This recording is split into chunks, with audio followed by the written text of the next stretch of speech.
इंदौर में राष्ट्रीय स्वयंसेवक संघ के शताब्दी वर्ष का आगाज किया गया। यहां आयोजित स्वर शतकम कार्यक्रम में संघ प्रमुख मोहन भागवत ने संगीत के माध्यम से कई गुण संदेश स्वयंसेवकों को दिए, जिसका अर्थ सिर्फ स्वयंसेवक संघ के कई बौद्धिक प्रमुख ही समझ पाए हैं। उनकी बातों में भारत राष्ट्र को कई संदेश दिए गए हैं। यहीं आरएसएस के स्वर शतक कार्यक्रम में संबोधित करते हुए संघ प्रमुख मोहन भागवत ने रण संगीत के बारे में बताते हुए महाभारत में पांडवों के शंखनाद को कौरवों के हृदय चीर देने तक का वृतांत कह सुनाया। इसी वृतांत के साथ संघ प्रमुख मोहन भागवत ने रण संगीत प्रकट होने का आगाज किया है।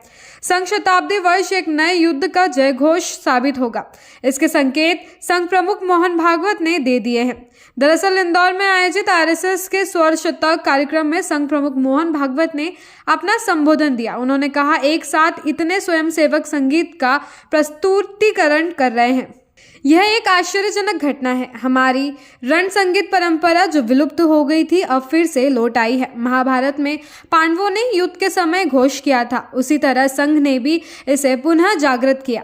उन्होंने आगे बताया, संघ जब शुरू हुआ तब शारीरिक कार्यक्रमों के साथ साथ संगीत की भी आवश्यकता थी। उस समय मिलिट्री और पुलिस से ही संघ ने संगीत सीखा। यह सब देशभक्ति के लिए किया गया। भागवत ने यह भी कहा, हमारा देश दरिद्र नहीं है, हम अब विश्व पटल पर खड़े हैं। संघ के कार्यक्रमों से मनुष्य के सद्गुणों में वृद्धि होती है। डंडा चलाने का उद्देश्य झगड़ा करना नहीं है, बल्कि यह उस स्थिति के लिए है जब कोई हमारे सामने आकर गिर जाए तो हम उसकी मदद कर सके।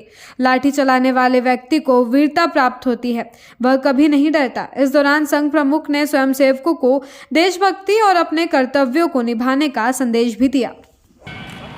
तुझे प्रणाम। 1 2 3।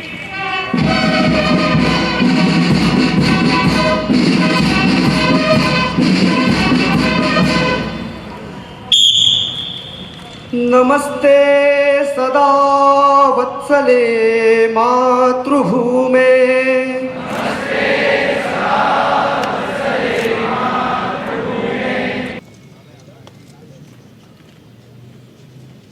आज के कार्यक्रम के अतिथि महोदय प्रसिद्ध कबीर गायक पद्मश्री कलराम जी, माननीय प्रांत संघचालक जी, माननीय विभाग संघचालक जी, उपस्थित सभी नागरिक सज्जन, माता भगिनी एवं आत्मीय स्वयंसेवक बंधु,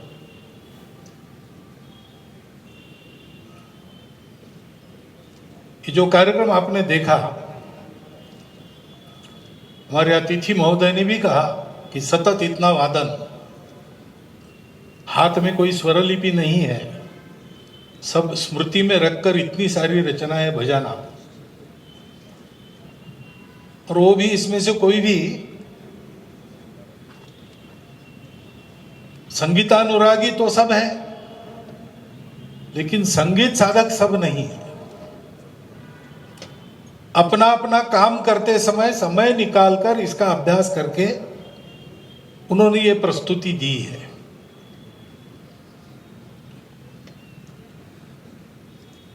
और इसके लिए स्वाभाविक सभी को ऐसा वृंदवादन देखने के बाद आश्चर्य लगता है।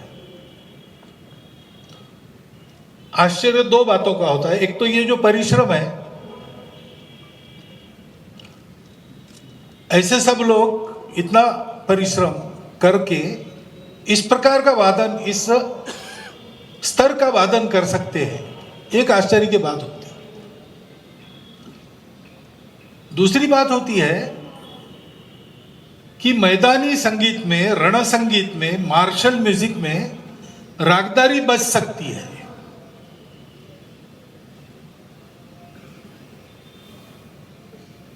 लेकिन ये दूसरी बात वैसे आश्चर्य की बात नहीं है। रण संगीत की परंपरा हमारी भी थी, लुप्त हो गई थी, वो फिर से प्रकट हो रही है। वो प्रसिद्ध दुर्गा गायक साधक है, उनकी अनुभूति है। ये अपने संगीत का प्रभाव है।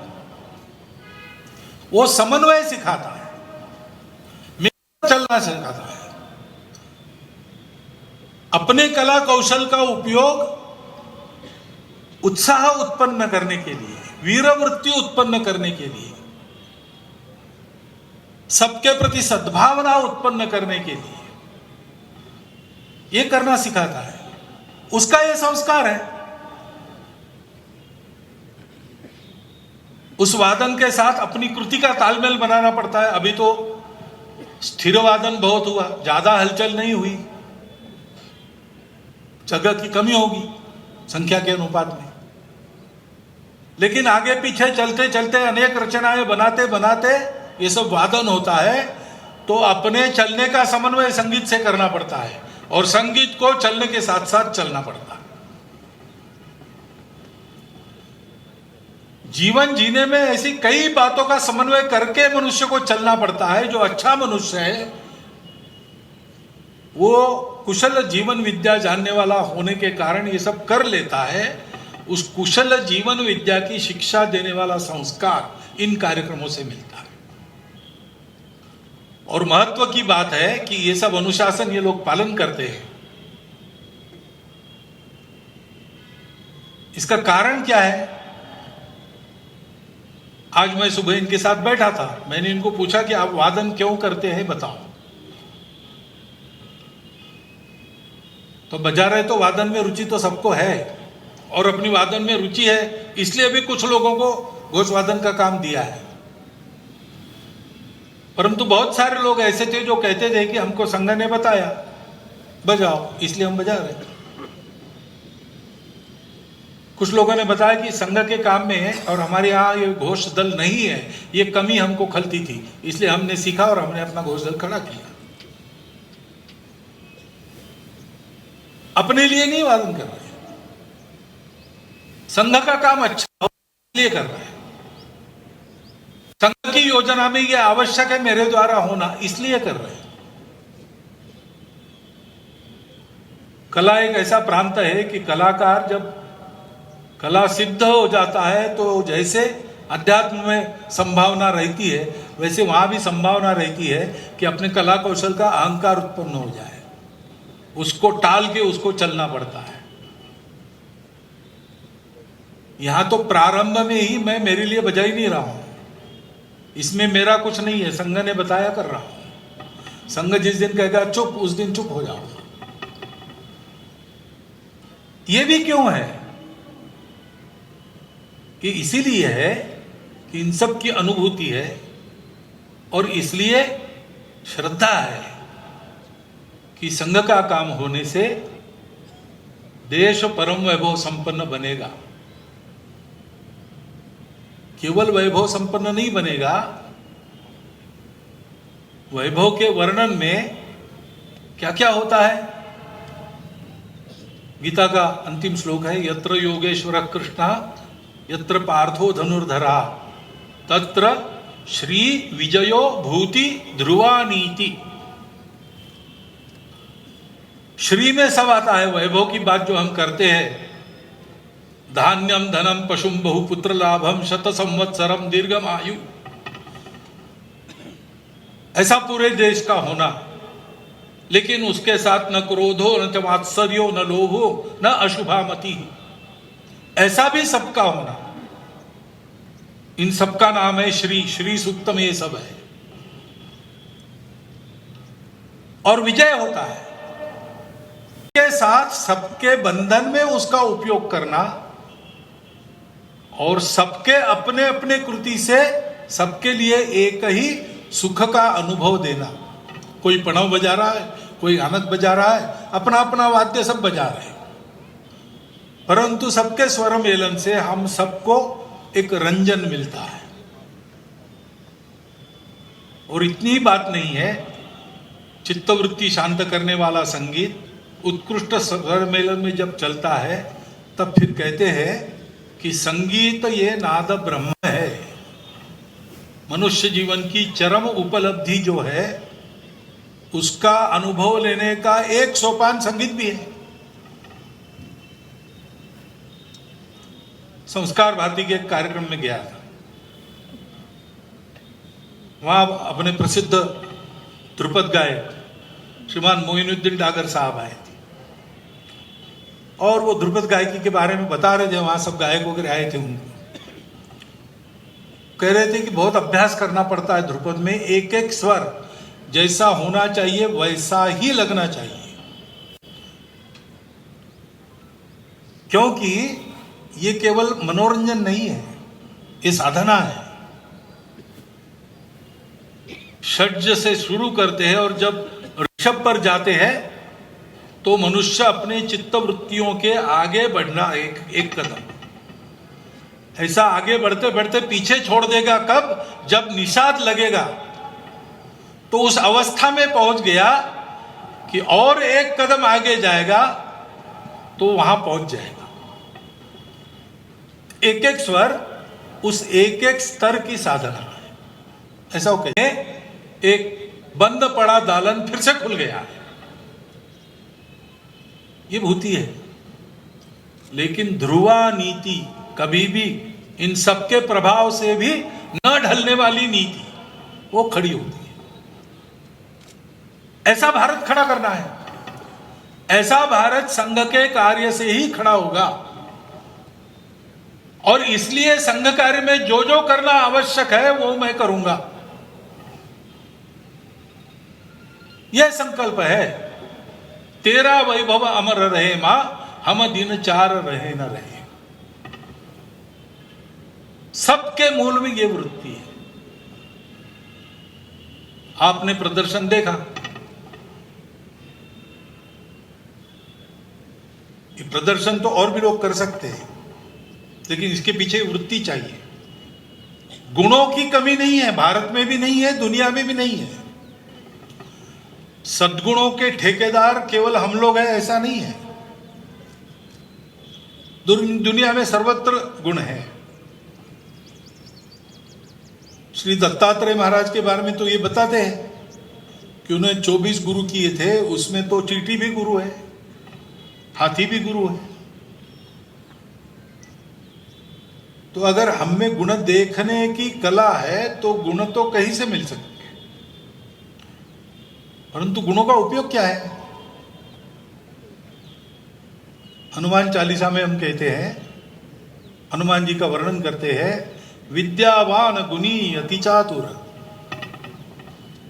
ऐसे सब लोग बनना चाहेंगे, लेकिन सब लोग बन भी जाएंगे तो भी सब लोग हनुमान जी नहीं हो सकते, क्योंकि आगे की पंक्ति है, विद्यावान गुणी अति चातुर राम काज करिबे को आतुर। गुणवान बनना, व्यक्तिगत दृष्टि से गुणवान बनना, सामूहिक दृष्टि से गुणवान बनना, परंतु ये सारा देश के मातृभूमि के हित में अर्पण हो, ये भक्ति है। और भक्ति होने के कारण स्वयंसेवक मन में ही मन कहता है कि भगवान मैं ये आपको अर्पण कर रहा हूं, लेकिन ये आपको मैं अर्पण कर रहा हूं, मेरे पास कहां से आया? त्वदीय वस्तु गोविंदम तुभ्यमेव समर्पितम। इस प्रकार मैं और मेरा से रहित होकर विशुद्ध आत्मीयता के भाव से देश को, देशवासियों को बड़ा करने के लिए जो जो जब जब करना पड़ता है सो सो तब कब करना है, उपदेश नहीं करना है, उदाहरण रखना है। ये जो स्वयंसेवकत्व का स्वभाव है, उस स्वभाव के चलते ये होता है और ये चलकर उसी स्वभाव को बनाता है। बजाते हैं सब अपना अपना वादन करने वाली, इसमें निष्णात वादक भी होंगे, कुछ हो सकता है उनके कार्यक्रम भी होते होंगे, दो चार तो निकल ही जाएंगे इसमें, परंतु यहां वो मनमाना वादन नहीं करते। यहां वो सबके साथ वादन करते हैं, सबके सुर में अपना सुर मिलाते हैं।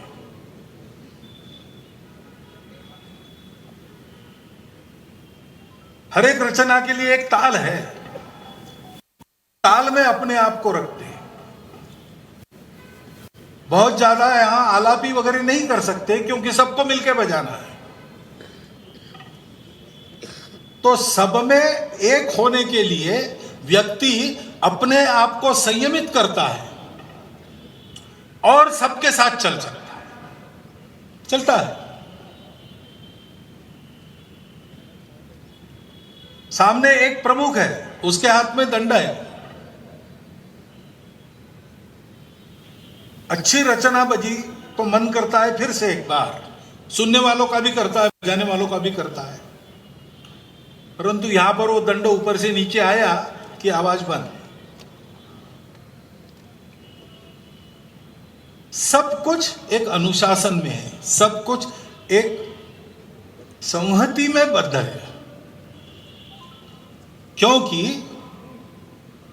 भारतीय संगीत का आधार ही है सुर और ताल का मेलन होता है, और स्वर उनको कहते हैं जो रंजक नाद है। ध्वनि अनेक प्रकार की है, उसमें जो कर्ण मधुर होती है उसको नाद कहते हैं, और उसमें भी कर्ण से अंदर लेकर मुख से बाहर कर सकते हैं, और बाहर सुनाई देने पर भी आनंद ही होता है। ऐसे रंजक ध्वनि को, रंजक नादों को स्वर कहते हैं। तो जो सबके लिए अनुकूल हो वो ग्रहण करना। हम दंड सीखते हैं तो लाठी काठी का प्रदर्शन करने के लिए नहीं सीखते, या झगड़ा करने के लिए नहीं सीखते। सीख गए तो दोनों प्रसंग आ गए तो काम में आती है, प्रदर्शन में भी आती है, निदर्शन में भी आती है। लेकिन प्रदर्शन हमको उत्सव में करना ही पड़ता है, और झगड़ा बने तक हम करते नहीं। अब कोई आके हम पर गिर गया तो इलाज नहीं। परंतु लाठी हम इसके लिए नहीं सीखते, लाठी इसलिए सीखते हैं कि लाठी चला सकने वाले मनुष्य को वीर वृत्ति प्राप्त होती है, वो डरता नहीं है।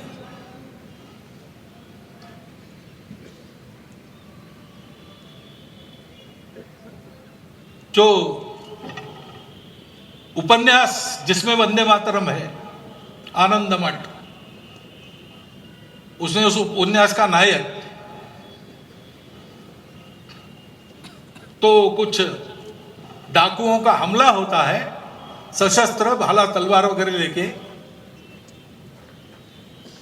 और जिस परिवार पर हमला होता है उस परिवार में ये अतिथि का नाते एक रात के लिए ठहरा है, और फिर मुकाबला होता है। इसके हाथ में केवल लाठी रहती है, लेकिन शिक्षित है लाठी में, तो उस एक लाठी के आधार पर उस गुंडों की टोली को वो बाहर भगा देता है।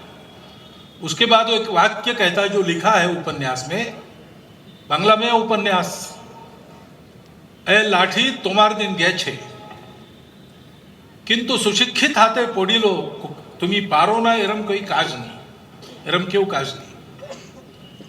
हे लाठी तुम्हारे दिन लग गए, परंतु सुशिक्षित हाथ में पड़ने के बाद तुम कर नहीं पाती ऐसा कोई काम नहीं। वो जो शिक्षण है संकटों में अड़िग रहने का, जिस व्रत को हमने ठान लिया है उस व्रत के पथ पर अविचल चलने का, उस व्रत के लिए आवश्यक धैर्य और सातत्य देने वाले कार्यक्रम है। ऐसे ये जो संगीत का कार्यक्रम है, घोष रण संगीत का कार्यक्रम, ये आया तो संगति के लिए, परंतु करते करते उसकी उपयोगिता भी ध्यान में आई। हम जानते हैं अपना भारतीय संगीत आनंद प्रकट करता है। विश्व भर में सब देशों में संगीत है जो आनंद प्रकट करता है, इसीलिए लोग गाते हैं। परंतु आनंद प्राप्त करने की पद्धति में अंतर है। बाकी जगह बाकी दुनिया में जो संगीत होता है वो चित्त वृत्तियों को उत्तेजित करके उल्लसित करता है। भारतीय संगीत जो है वो चित्त वृत्तियों को शांत बनाकर मनुष्य आनंद पैदा करता है। चित्त में सारी वृत्तियां शांत हो गई तो एक ही बस्ती है जो दुनिया का सत्य है, सच्चिदानंद में आनंद वो प्राप्त होता है। अनुभव तो आनंद का ही होता है। सत्य तो अवर्णनीय है, चित्त का ऊर्जा के रूप में अनुभव होता है, लेकिन सबको जो दिखता है वो आनंद ही दिखता है। एक साक्षात्कारी महात्मा थे, उनको मिलने के लिए हमारे तत्कालीन सरकारें वहां गए थे, शेषाद्री जी। उन्होंने उनको पूछा, महाराज आपको साक्षात्कार हो गया, तो साक्षात्कार होने के बाद की स्थिति में क्या लगता है आपको? तो उन्होंने एक अंग्रेजी वाक्य कहा, no complaints about the world. दुनिया के लिए कोई शिकायत नहीं है अपने की। अब जिसकी शिकायत समाप्त तो हो जाती है, उसमें के जीवन में तो आनंद ही आनंद है। हमारा संगीत चित्त वृत्तियों को शांत बनाता है, जिससे रजस और तमस की बाधा से बचता हुआ सत्व को आलंबन बनाकर आदमी त्रिगुणातीत अवस्था की ओर बढ़ने लगता है। अब ये कठिन आध्यात्मिक भाषा हो गई, बहुत सरल भाषा में बताना है तो इधर उधर के आकर्षण खत्म होकर आदमी को अपने काम से आनंद पाने की और आनंद देने वाले सत्कर्म में ही लगने की प्रवृत्ति प्राप्त होती है। सघोषो धार्तराष्ट्राणाम हृदयानि व्यधारयत्। जब पांडवों की ओर से सारे शंख बजाए गए तो कौरवों के हृदय विदीर्ण हो गए और सशब्द तुर्मुलो भवत, ऐसा भी वर्णन है। यानी वाद्यों का वादन रणांगण के समय होता था। रणांगण के समय वैसा तो वादन होता ही है, लेकिन राग ताल में निबद्ध होता था कि नहीं होता था, यह संशोधन का विषय है। संघ जब शुरू हुआ तो शारीरिक कार्यक्रमों के लिए संगत अच्छी लगती है, उससे कार्यक्रम भी व्यवस्थित होता है, देखने में भी अच्छा दिखता है। तो इसलिए बड़े परिश्रम पूर्वक देख देख कर कार्यकर्ताओं ने सीखा। उस समय अपने भारतीय परंपरा में कहीं पर इस प्रकार का वादन नहीं था, तो मिलिट्री और पुलिस ही थी स्वयंसेवकों के आंखों के सामने जो ऐसे वादन करती थी। तो कामठी कैंटोनमेंट है नागपुर में, उसके परेड ग्राउंड के कंपाउंड के बाहर रहकर स्वरों को जानने वाले संगीतज्ञों को साथ लेके जाना और वहां जो धुनें सुन रहे हैं उसके स्वर निकाल के लाना। एक बार में नहीं आते थे, 10-10 बार सुनना पड़ता था। ऐसा समय देकर परिश्रम करते हुए एक एक धुन प्राप्त कर ली।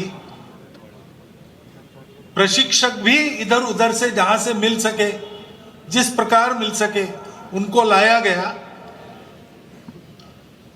संघ के पास धन नहीं था, स्वयंसेवकों के पास भी धन नहीं था, तो कहीं भोजन में गए, दक्षिणा मिल गई, उसी का उपयोग किया। भोजन में दक्षिणा ज्यादा मिले इसलिए जिनको उस प्रकार की रूढ़ी में दक्षिणा नहीं दी जाती उनको भी जरा सजा सवार कर ले गए, तो ज्यादा दक्षिणा मिली, तो ज्यादा वाद्य खरीद सके। ऐसा सारा करके परिश्रम पूर्वक ये खड़ा हुआ। और फिर स्वयंसेवकों के मन में आया कि ये सारा हमको विदेशों से उधार लेना पड़ता है। संगीत तो देशी विदेशी नहीं होता, वो तो सार्वत्रिक है, वैश्विक है, परंतु उस संगीत का वहां जो किया गया है वो हमको देखना पड़ता है। हमारे यहां जो है उसके आधार पर इसकी रचना हम बना सकते हैं क्या? तो ध्वजारोपण ध्वज चढ़ रहा था तब आपने जो रचना सुनी रागेश्वरी राग में, वो रचना पहले बनी और बाद में संचलन के व्यायाम योग के लिए अनुकूल ऐसी भारतीय संगीत के आधार पर रचना या बनी भारतीय तालों के आधार पर, और वादन शुरू हो गया और बढ़ते बढ़ते आज इस प्रकार हो गया है।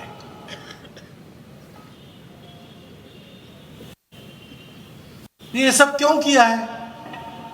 तो इसकी एक प्रेरणा तो है देशभक्ति, जो दुनिया में सबके पास है वो हमारे पास नहीं है, ऐसा नहीं होना चाहिए। हमारा देश पीछे रहने वाला देश नहीं, दरिद्री देश नहीं है। सारे विश्व के देशों की मंडली में हम भी अग्रपंक्ति में बैठकर बता सकते हैं कि हमारे पास ये भी है, हमारे पास ये भी है। लेकिन और एक बात है, संघ के सारे कार्यक्रम जो होते हैं, जिनके प्रदर्शन आप देखते हैं, वो कार्यक्रम शाखा में हम करते हैं।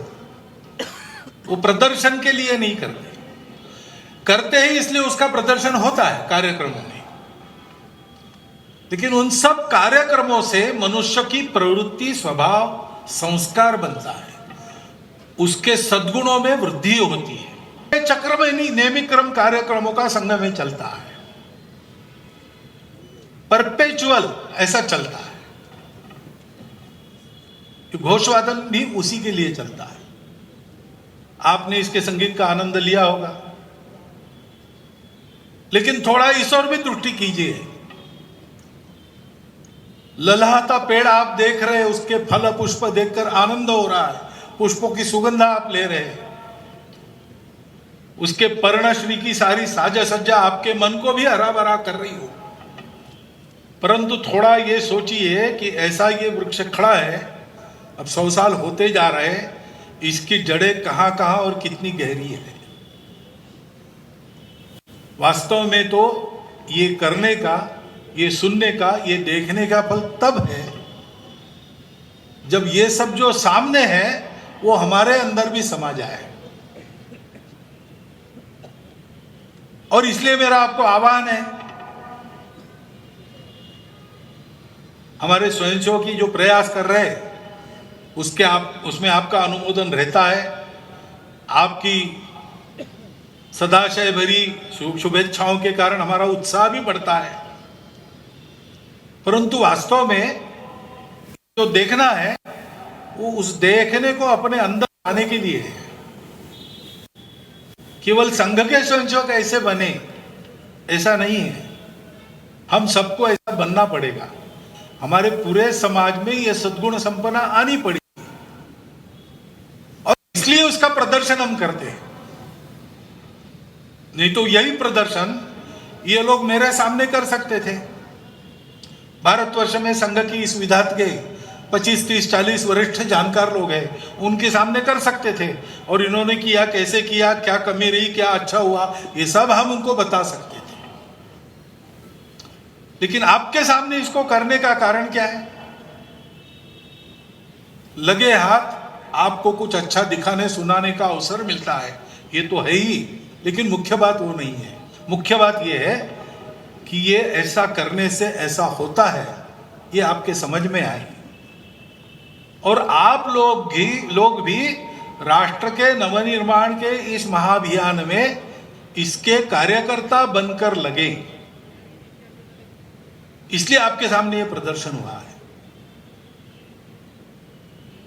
जिस प्रकार की मेहनत इन लोगों को करनी पड़ी है वो बहुत प्रचंड मेहनत है, और समय भी कम मिला है। 8 महीने कोई समय नहीं होता है संगीत की साधना में, परंतु फिर भी एक सुंदर प्रदर्शन आपके सामने उन्होंने किया। तो आनंद तो उनको होगा कि हमारा प्रदर्शन अच्छा हुआ, लोगों ने अच्छा कहा।